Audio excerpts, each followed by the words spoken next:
নমস্কাৰ চাবলৈ আৰম্ভ কৰিছে আছামিজ ট্ৰেণ্ডিং আজি 25 ফেব্ৰুৱাৰী আজি ৰাতিপুৱাৰ কেইবাটাও গুৰুত্বপূৰ্ণ খবৰ আহি পৰিছে আৰু এনে ধৰণৰ খবৰসমূহ নিতৌ চাবলৈ চেনেলটো ছাবস্ক্ৰাইব কৰি ভিডিঅ'টোত এটা লাইক কৰি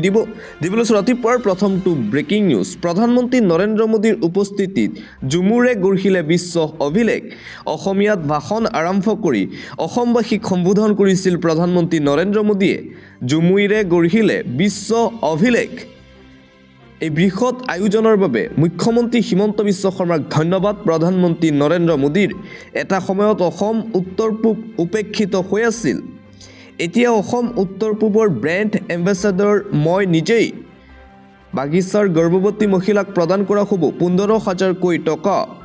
প্ৰধানমন্ত্ৰী নৰেন্দ্ৰ মোদীৰ 10টাকৈ বৃহৎ ঘোষণা চাহ বাগিচাৰ প্ৰতিগৰাকী লোকক দিয়া হ'ব ভূমিপট্টা চাহ জনগোষ্ঠীয় যুৱক যুৱতীৰ বাবে চাকৰিৰ ক্ষেত্ৰত 3% আসন সংৰক্ষণ উত্তৰ পূবৰ উন্নয়নে চুব নতুন দিগন্ত যোৱাকালি এই নৃত্য সমগ্ৰ বিশ্বই চাবলৈ অপেক্ষাৰত মঞ্চত মাদল বজাই অনুষ্ঠানৰ শুভাৰম্ভণি দেশৰ প্ৰধানমন্ত্ৰী নৰেন্দ্ৰ মোদী 2023 চনত বিহুৰ বিশ্ব ৰেকৰ্ডৰ কথা কাহিনীও পাহৰিব নোৱাৰি চৰাইদেউ মৈদামত ইউনেস্কো ঐতিহ্য ক্ষেত্ৰ হিচাপে স্বীকৃতি দিয়াৰ প্ৰসংগ অসমীয়া ধ্ৰুপদী ভাষা স্বীকৃতিত ধন্যবাদ প্ৰধানমন্ত্ৰী নৰেন্দ্ৰ মোদীক অসমীয়াত ভাষণ আৰম্ভ কৰি অসমবাসীক সম্বোধন প্ৰধানমন্ত্ৰী নৰেন্দ্ৰ মোদীৰ আনকি টুইটযোগে অসমীয়াতেই লিখি মুখ্যমন্ত্ৰী হিমন্ত বিশ্ব শৰ্মাক ধন্যবাদ জ্ঞাপন কৰে ভাৰতৰ প্ৰধানমন্ত্ৰী নৰেন্দ্ৰ মোদীয়ে আন এটা ব্ৰেকিং নিউজ প্ৰতিগৰাকী লোকলৈ ম্যাদী মাটি প্ৰধানমন্ত্ৰীৰ সন্মুখত মুখ্যমন্ত্ৰী ডক্টৰ হিমন্ত বিশ্ব শৰ্মাৰ কেইবাটাও বৃহৎ ঘোষণা যোৱাকালি মুখ্যমন্ত্ৰী হিমন্ত বিশ্ব শৰ্মাই সৰুসজাই ষ্টেডিয়ামৰ ঝুমুৰ নৃত্যৰ অনুষ্ঠানৰ মাজতেই এই বৃহৎ ঘোষণা কৰিছে আদিবাসী লোকসকলক লৈ দেশৰ প্ৰধানমন্ত্ৰী নৰেন্দ্ৰ মোদীৰ সন্মুখতেই মুখ্যমন্ত্ৰী হিমন্ত বিশ্ব শৰ্মাৰ বৃহৎ ঘোষণা প্ৰতিগৰাকী চাহ বাগিচাৰ লোকক দিয়া হ'ব ম্যাদী মাটি চৰকাৰী চাকৰিটো থাকিব বাগিচাৰ লোকৰ বাবে সংৰক্ষণ সৰুসজাইত হাজাৰ হাজাৰ লোকৰ সন্মুখত কেইবাটাও নতুন ঘোষণা মুখ্যমন্ত্ৰীৰ কি নতুন সুবিধা লাভ কৰিব জনতাই এফালৰ পৰা জনাই গ'ল মুখ্যমন্ত্ৰীয়ে দেশৰ প্ৰধানমন্ত্ৰীৰ সন্মুখত এই বৃহৎ ঘোষণা মুখ্যমন্ত্ৰী হিমন্ত বিশ্ব শৰ্মাৰ দিবলৈ চোৱা আন এটা অতিকৈ গুৰুত্বপূৰ্ণ খবৰ এটা ব্ৰেকিং নিউজ সঁচাই আলফাৰে জড়িত আছিল নেকি মুখ্যমন্ত্ৰী হিমন্ত বিশ্ব শৰ্মা পুনৰ এই প্ৰসংগ উত্থাপন কৰিছে সাংসদ ৰকিবুল হুছেইনে বিস্ফোৰক সংবাদমেল সাংসদ ৰকিবুল হুছেইনৰ ধন দাবীৰ গোচৰত 15 দিন জেলত আছিল নেকি মুখ্যমন্ত্ৰী হিমন্ত বিশ্ব শৰ্মা আলফাৰ কানেকশ্যন সন্দৰ্ভত পুনৰ চৰ্চা মুখ্যমন্ত্ৰীৰ নাম অৱশেষত ফাইল খুলিল মুখ্যমন্ত্ৰী হিমন্ত বিশ্ব শৰ্মাৰ দিল্লীত সংবাদমেল অনুষ্ঠিত কৰি সাংসদ ৰকিবুল হুছেইনে খুলিলে ফাইল গুৱাহাটী উচ্চ ন্যায়ালয়ৰ পুৰণি ফাইল খুলিলে দিল্লীত সাংসদ ৰকিবুল হুছেইনে Liberation Front of Assam Alpha and alleged of working for the banned outfit দিল্লীত সংবাদমেল অনুষ্ঠিত কৰি মুখ্যমন্ত্ৰী হিমন্ত বিশ্ব শৰ্মাৰ বিৰুদ্ধে পুনৰ আক্ৰমণাত্মক ৰূপত দেখিবলৈ পোৱা গৈছে সাংসদ ৰকিবুল হুছেইনক কি আছে দীৰ্ঘদিনে বন্ধ ফাইলত প্ৰায় সময়ে ৰকিবুল হুছেইনে হিমন্ত বিশ্ব শৰ্মাৰ বিৰুদ্ধে ফাইল খোলাৰ হুংকাৰ দিছিল আৰু সেই ফাইল অৱশেষত দিল্লীত খুলিলে যোৱাকালি সংবাদমেল অনুষ্ঠিত কৰি আৰু সেই সংবাদমেলত উপস্থিত আছিল কংগ্ৰেছৰ যোৰহাটৰ সাংসদ গৌৰৱ গগৈ আৰু ৰকিবুল হুছেইনে হিমন্ত বিশ্ব শৰ্মাৰ বিৰুদ্ধে ইটোৰ পিছত সিটো ভয়ংকৰ অভিযোগ উত্থাপন কৰিছে ৰাজধানী দিল্লীত যোৱাকালি অনুষ্ঠিত কৰা হৈছিল এই গুৰুত্বপূৰ্ণ সংবাদমেল কংগ্ৰেছ নেতৃত্বৰ আন এটা গুৰুত্বপূৰ্ণ খবৰ প্ৰধানমন্ত্ৰী নৰেন্দ্ৰ মোদীলৈ 17টাকৈ প্ৰশ্ন অসম জাতীয় পৰিষদৰ সভাপতি লুৰিণজ্যোতি গগৈৰ প্ৰধানমন্ত্ৰী নৰেন্দ্ৰ মোদীলৈ এইবাৰ 17টাকৈ প্ৰশ্ন উত্থাপন কৰিছে লুৰিণজ্যোতি গগৈয়ে প্ৰধানমন্ত্ৰীৰ অসম ভ্ৰমণৰ প্ৰাকখনত এই প্ৰশ্ন এজেপিৰ সভাপতি লুৰিণজ্যোতি গগৈৰ অসমত থকা বিদেশীক চিনাক্ত কৰি কেতিয়া বহিষ্কাৰ কৰিব প্ৰথমটো প্ৰশ্ন লুৰিণজ্যোতি গগৈৰ অসমত থকা বিদেশীয়ে কেতিয়া টালি টোপোলা বান্ধিব তাৰ উত্তৰ দিব লাগিব প্ৰধানমন্ত্ৰী নৰেন্দ্ৰ মোদীয়ে অসম চুক্তিৰ 6 নং দফা কেতিয়া কাৰ্যকৰী কৰিব বিজেপি চৰকাৰে উচ্চস্তৰীয় কমিটিৰ প্ৰতিবেদন কেন্দ্ৰীয় চৰকাৰে গ্ৰহণ কৰিলে নে নাই তাৰ উত্তৰ দিব লাগিব মোদীয়ে প্ৰধানমন্ত্ৰীয়ে অসমক কেতিয়া সাংবিধানিক ৰক্ষা কবচ দিব? 17টাকৈ প্ৰশ্ন উত্থাপন। অসমত ইনাৰ লাইন পাৰ্মিটৰ ব্যৱস্থা কেতিয়া কৰা হ'ব তাৰো উত্তৰ দিয়ক প্ৰধানমন্ত্ৰী নৰেন্দ্ৰ মোদীয়ে। অসমীয়া ভাষাক অগ্ৰাধিকাৰ দি চাকৰিৰ নিযুক্তি কেতিয়া দিয়া হ'ব প্ৰধানমন্ত্ৰীয়ে উত্তৰ দিয়ক। অসমৰ বানপানী আৰু গৰাখহনীয়াৰ স্থায়ী সমাধান কেতিয়া হ'ব? অসমৰ ৰাইজে কেতিয়া ভাল দিনৰ সন্ধান পাব? এইসমূহ প্ৰশ্নৰ উত্তৰ দিয়ক প্ৰধানমন্ত্ৰী নৰেন্দ্ৰ মোদীয়ে। অসমত টোল গেট থকাৰ পাছতো ৰাষ্ট্ৰীয় ঘাইপথৰ অৱস্থা শোচনীয় কিয়? পেট্ৰল ডিজেলৰ দাম কেতিয়া কমিব? পেট্ৰল ডিজেলৰ মূল্য হ্ৰাস কেতিয়া হ'ব? ৰাজ্যত ঔষধৰ দাম কেতিয়া কমিব? ঔষধ পেট্ৰল ডিজেলৰ মূল্য কেতিয়া কমিব? নামনি সোৱণশিৰি প্ৰকল্প সন্দৰ্ভত বিজেপিয়ে কিয় ইউ-টাৰ্ণ মাৰিছে? চাহ জনগোষ্ঠীয় লোকসকলক প্ৰদান কৰা প্ৰতিশ্ৰুতি কেতিয়া পূৰণ কৰিব ভাৰতীয় জনতা পাৰ্টীয়ে? ৰাজ্যত অবৈধ কয়লা খনন কেতিয়া বন্ধ কৰিব বিজেপি চৰকাৰে? অবৈধ কয়লা খননৰ সৈতে জড়িত লোকসকলৰ বিৰুদ্ধে প্ৰধানমন্ত্ৰী নৰেন্দ্ৰ মোদীয়ে কেতিয়া ব্যৱস্থা গ্ৰহণ কৰিব? এনেদৰে প্ৰধানমন্ত্ৰী নৰেন্দ্ৰ মোদীলৈ 17টাকৈ গুৰুত্বপূৰ্ণ প্ৰশ্ন উত্থাপন কৰিছে অসম জাতীয় পৰিষদৰ সভাপতি লুৰিণজ্যোতি গগৈয়ে।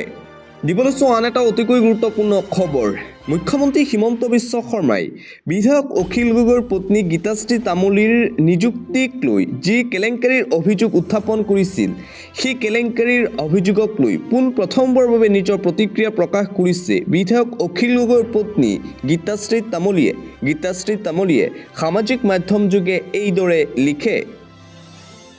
আত্মপক্ষ সমৰ্থনত এষাৰ। বি বৰুৱা কলেজৰ মোৰ গীতাশ্ৰী তামুলীৰ নে অখিল গগৈৰ পত্নীৰ নিযুক্তিৰ সম্পৰ্কে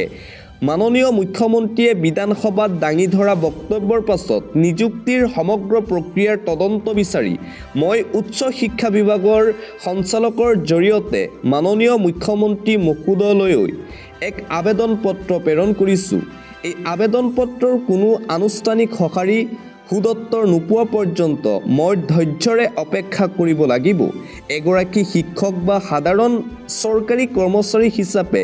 এনেদৰে অপেক্ষা কৰি থকাৰ বাহিৰে মোৰ কোনো গত্যন্তৰ নাই। মই ৰৈ আছোঁ। এই সময়ছোৱাত মোৰ শুভানুধ্যায়ী সৎ জীৱনাদৰ্শত বিশ্বাসী যিসকল অগ্ৰজ অনুজ ব্যক্তি, প্ৰাক্তন আৰু বৰ্তমানৰ ছাত্ৰ ছাত্ৰী তথা বিদ্যত মহৎলোৰ বৰেণ্য ব্যক্তিয়ে মোৰ প্ৰতি অভিভাৱিত সমৰ্থন আগবঢ়ালে,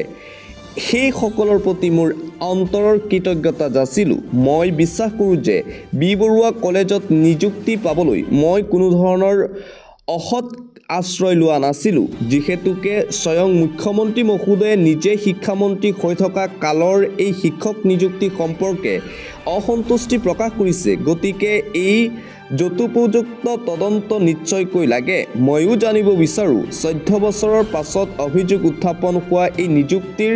অন্তৰালত সেই সময়ৰ নিযুক্তিৰ ভীতি অনুসৰি সঁচাকৈ কিবা অনিয়ম হৈছিল নেকি? অনিয়মৰ বিষয়ে জানিও সংশ্লিষ্ট পক্ষসমূহ ন্যায়ালয়লৈ নগ'ল কিয়? কিয় মোক পাখা খেলৰ গুটি সজোৱা হ'ল? ৰাজনীতিৰ পক্ষ বিপক্ষৰ পৰা আঁতৰত মই নিজে এটি পক্ষ অভিযুক্ত, কিন্তু কি কৰিছিলোঁ? এই প্ৰশ্নৰ উত্তৰৰ বাবে মৃত্যু পৰ্যন্ত বাট চাম। আজি আছোঁ, কাইলৈ নাই। মোৰ বাবে কোনো কথাই জনপ্ৰিয় ৰাজনীতিকে জনতালৈ দলিয়াই দিয়া আৰু কাইলৈকে পাহৰি পেলোৱা বচন নহয়। এইদৰে সামাজিক মাধ্যমত অখিল গগৈৰ পত্নী গীতাশ্ৰী তামুলীৰ নিযুক্তি কেলেংকাৰীৰ সন্দৰ্ভত পোনপ্ৰথমবাৰৰ বাবে প্ৰতিক্ৰিয়া প্ৰকাশ কৰিছে গীতাশ্ৰী তামুলীয়ে। পৰৱৰ্তী খবৰ। অসমত বিশ্বগুৰু ৰাজপথত শিক্ষাগুৰু। প্ৰতিবাদৰ 8ম দিন 8th ডে, বাট এতিয়ালৈ তাহাঁতৰ কোনো ৰেছপন্স নাই, কোনো ওলাই অহা নাই আমাৰ কথা শুনিবলৈ, আমাৰ দাবী। আজিৰ দিনটোতো প্ৰতিবাদী কাৰ্যসূচী এদিন নহয়, দুদিন নহয়, আজি 8ম দিন। ৰ'দ বৰষুণ নেওচি অবিৰত প্ৰতিবাদ শিক্ষাগুৰুসকলত। অসমত বিশ্বগুৰু ৰাজপথত শিক্ষাগুৰুসকলৰ প্ৰতিবাদী কাৰ্যসূচী এদিন দুদিন নহয়, আজি 8ম দিন প্ৰতিবাদী কাৰ্যসূচীৰ ৰদ বৰষুণ নেওচি অবিৰত প্ৰতিবাদ শিক্ষাগুৰুসকলৰ নিজৰ প্ৰাপ্যৰ দাবীত এই প্ৰতিবাদ এশাৰী মাত দিবলৈ আখৰি নাই শিক্ষামন্ত্ৰী ৰণোজ পেগুৰ মুখ্যমন্ত্ৰী হিমন্ত বিশ্ব শৰ্মা নিমাত এইসকল শিক্ষকৰ কথা কোনে শুনিব আন এটা গুৰুত্বপূৰ্ণ খবৰ উৎসৱ মহোৎসৱতেই শেষ নখৌক এডভান্টেজ আছাম চৰকাৰে গুৰুত্ব দিয়ক থলুৱাৰ অৰ্থনৈতিক উত্তৰণতো বিদেশী বিনিয়োগকাৰীৰ প্ৰতিষ্ঠানত নিয়োজিত হ'ব নালাগে বহিৰাগত কৰ্মচাৰী বৃহৎ প্ৰতিষ্ঠানত নিযুক্তি কৰক থলুৱাৰ নিযুক্তি এডভান্টেজ আছামক লৈ ৰাজ্য চৰকাৰে যিসমূহ আয়োজন কৰিছে সেই আয়োজনসমূহ যাতে নামতেই থমকি নৰয় কাৰ্যটো যাতে সেই আয়োজনসমূহ কামত আহে উৎসৱ মহোৎসৱতেই যাতে শেষ নহওক এডভান্টেজ আছাম চৰকাৰে গুৰুত্ব দিয়ক থলুৱাৰ অৰ্থনৈতিক উত্তৰণতো সংবাদমেল অনুষ্ঠিত কৰি কৃষক মুক্তি সংগ্ৰাম সমিতিৰ এই দাবী মুখ্যমন্ত্ৰী হিমন্ত বিশ্ব শৰ্মালৈ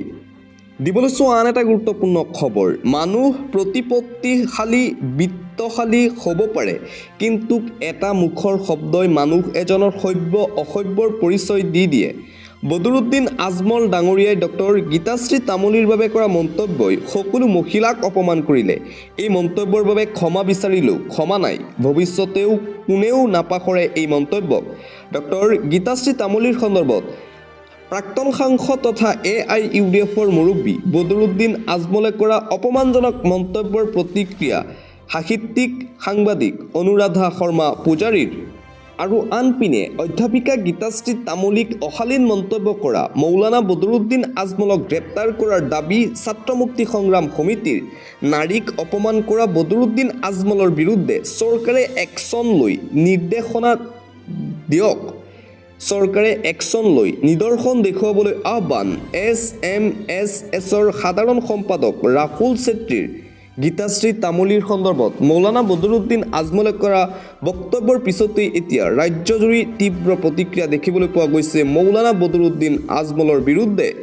আন এটা ব্ৰেকিং নিউজ দিল্লীৰ মুখ্যমন্ত্ৰীৰ কাৰ্যালয়ৰ পৰা আম্বেদকাৰ আৰু ভগৱত সিঙৰ ফটো আঁতৰাই লগোৱা হৈছে প্ৰধানমন্ত্ৰী নৰেন্দ্ৰ মোদীৰ ফটো বিজেপিৰ বিৰুদ্ধে এই অভিযোগ বিৰোধী দলৰ দলপতি তথা দিল্লীৰ প্ৰাক্তন মুখ্যমন্ত্ৰী আতিশী মাৰ্লেনাৰ ইতিমধ্যেই আতিশী মাৰ্লেনাৰ সেই পোষ্ট ভাইৰেল হৈ পৰিছে দিল্লীৰ মুখ্যমন্ত্ৰীৰ অফিচত আম্বেদকাৰ আৰু ভগৱত সিঙৰ ফটো আঁতৰাই লগোৱা হৈছে প্ৰধানমন্ত্ৰী নৰেন্দ্ৰ মোদীৰ ফটো